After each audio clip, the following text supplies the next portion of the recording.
తెలుగుదేశం జనసేన పొత్తు కారణంగా Bharatiya Janata party సీట్లకి demand పెరిగిపోయింది.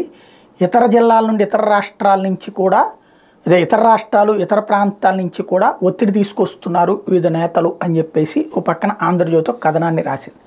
కాకపోతే ఇక్కడ అదేదో తెలుగుదేశం వల్ల అన్నటువంటి చెప్పే ప్రయత్నం చేస్తుంది.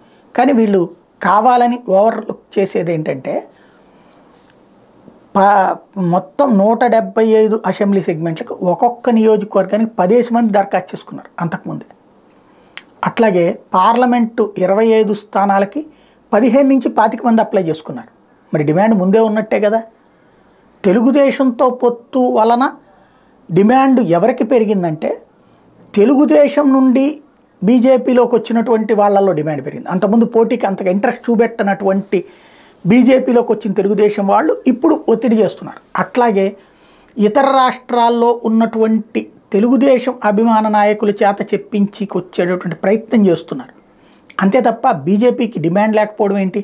2000 దరఖాస్తులతో పరిశీలించి గిలగిల్లాడి సెటరేట్ చేస్తే ఇప్పుడు సమస్య తెలుగుదేశం వల్ల అది నష్టపోతున్నామని బాధపడుతుంటే దాన్ని అసలు తెలుగుదేశం మూలంగానే బీజేపీ సీట్లకు డిమాండ్ పెరిగిందని రాసుకొచ్చే ప్రయత్నం వీళ్ళు చేసుకొస్తారు. అదే వీళ్ళకి ఉన్నటువంటి కొత్త అంటే గేమ్. అంటే బీజేపీ ఆఫ్టర్ ఆల్ తెలుగుదేశం వల్లే వాళ్ళు కొట్టుకు చేస్తున్నారు, ఆ స్థాయికి ధైర్యపడిపోతున్నారని చెప్పేటటువంటి ప్రయత్నం.